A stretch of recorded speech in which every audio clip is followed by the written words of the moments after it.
Welcome back. Today we are going to look at KZ's latest planer called the PR3.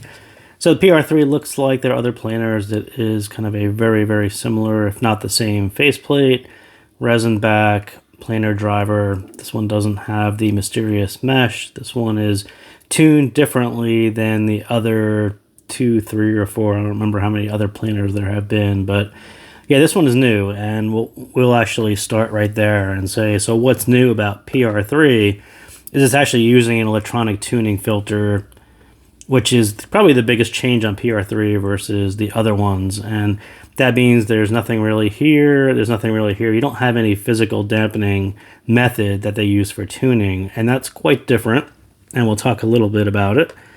But this one is also a little bit easier to drive, and it has better high-frequency extension. But I've talked about this electronic tuning bit in the past, and without a physical dampener, and our ears are typically used to physical dampeners, so when you hear sets that don't have them, it tends to be just a little bit more intense, and I will say it sounds a little different in your ear because of that intensity. More intense, and I would say it even took KZ a few tries, a few revisions on their hybrid sets to get the levels down to the point where it sounded natural. And this is the first set, so I would actually say wait for one or two other ones after, because this one is actually quite intense. And I'll say also the treble creep is back on this one, and the treble creep is this thing that has occurred on the past few sets where kind of where Pianist was and maybe Duo, where the treble level is quite a bit higher. And I'll even use KZ's graph, but typical graphs, they kind of look like this is a little bit high, but they tend to arc down in kind of this way. And when you carry them straight out, and this level is, quite high, this is only, I think that's about 5 dB down from the pinna, which is actually kind of high. So this is a lot of treble. This is a kind of an intense level of treble. And KZ has used this on the past few sets, and it seems to be inching up. It's kind of creeping up, so that's why I call it the treble creep. I think Rhapsody and Polaris kind of brought back this down to more normal levels, but PR3 is definitely tuned by someone who likes a high level of treble. So we'll go through this one kind of quickly because I think people are going to be scared off by that treble level a bit. So, but yeah, most sets at this price point don't carry that much energy that far out. So quite a different kind of tuning. And I'll say this one is also squarely in the lower volume category, as it gets very intense, very fast with volume. So it actually works out very, very well if you are a very low listener. It actually sounds pretty good, but any kind of medium, high volume is not going to be possible with this tuning method at this point in time. It's quite intense. I'll also say foam tips are pretty much a requirement on this one. KZ included a pair. I don't use the pair that they include because they're a little bit small, but these are my Comply TX500s.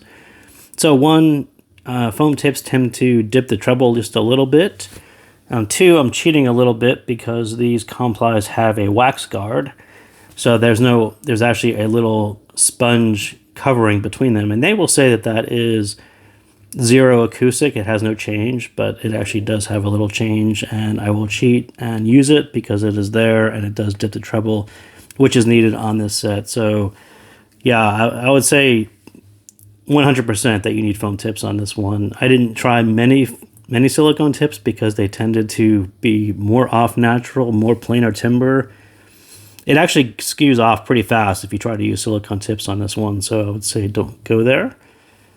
So why doesn't KZ attempt tuning similar to MP145, Melody, the Kleiner Planer, or Sivka? And I will say that PR3 may be a technical improvement over PR2 because they've did these things, and it's probably going to be their method going forward, so I understand that bit. This one will certainly be more consistent, but the sound profile isn't really far from other past sets if you look at MP145. So let's look at what that one looks like. So MP145 was actually a pretty standard tuning that you see on other sets. MP145 is in the blue. So KZ EDA balanced, right? Set from the past, super, super popular set. People loved EDA balanced for this reason, right? Nice bassy set, nice body, Nice lowered pin area, no shout, very easygoing, natural sound. And it came across and into extension. So you can kind of see the difference between EDA Balance had a little blip here to give you a little more detail. But the rest of the signature was actually really close to what MP45 does. So why don't they do something like this? It's actually in their wheelhouse. It's a very sound that would people recognize as KZ. Not sure, but I will say that it's not far from what they've done in the past, and they should visit it.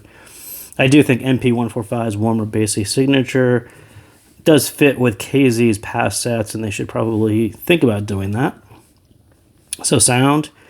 If you are a lower volume listener, if you own foam tips, this one might be worth it to try the promotional price. The full price is actually a little bit up there. It's about $50. If you could find a little bit less, I think that makes it more attractive. So bass. Yeah, I think, again, this one is... And I don't have the PR... So PR2 is essentially the same bass curve as PR3. But the treble is actually brought up, so they tilted the balance, make it a little more trebly.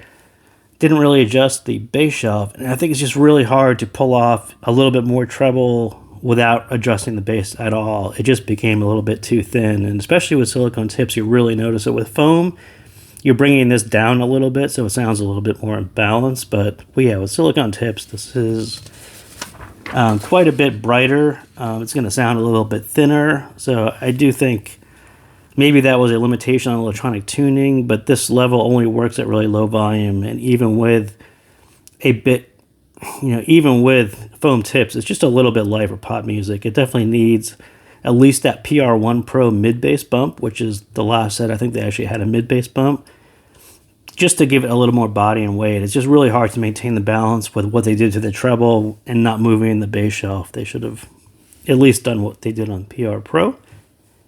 So the mids, definitely thinner, lighter style for KZ. It sounds more neutral bright at lower volume.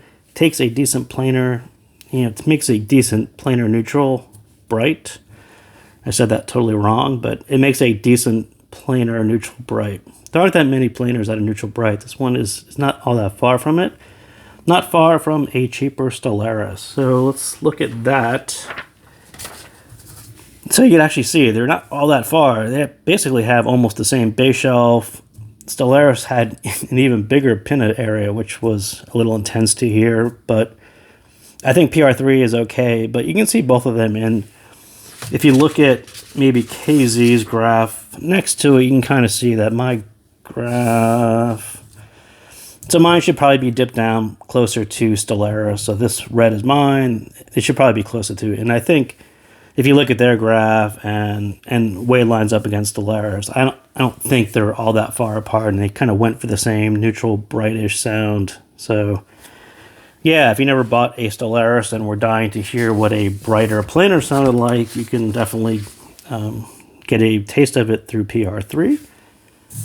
So treble, with silicone tips, definitely sounded thinner, more metallic, a little planar timbre. Just quite thin and not all that pleasing. Foam tips definitely take it down a level or two where it sounds more natural. A higher level, it is, you can't really get around. It's just a higher level of intense treble though, and it's going to keep you lowering the volume to avoid fatigue. And even if you lower the volume, it's going to get fatiguing after a bit. I just kind of kept on lowering and lowering it. But the advantage of that stage, where the level of the upper treble really works here, it does create a bigger space. Not as intense as an in-ear headset because you actually get a lot of soundstage out of it.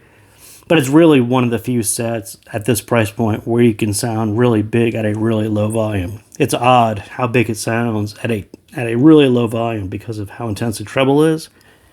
So I think that's a bonus. It's kind of a weird bonus, but I'll give it props for that. So that is what I got on PR3. Thank you guys again for tuning in, and I will see you next time.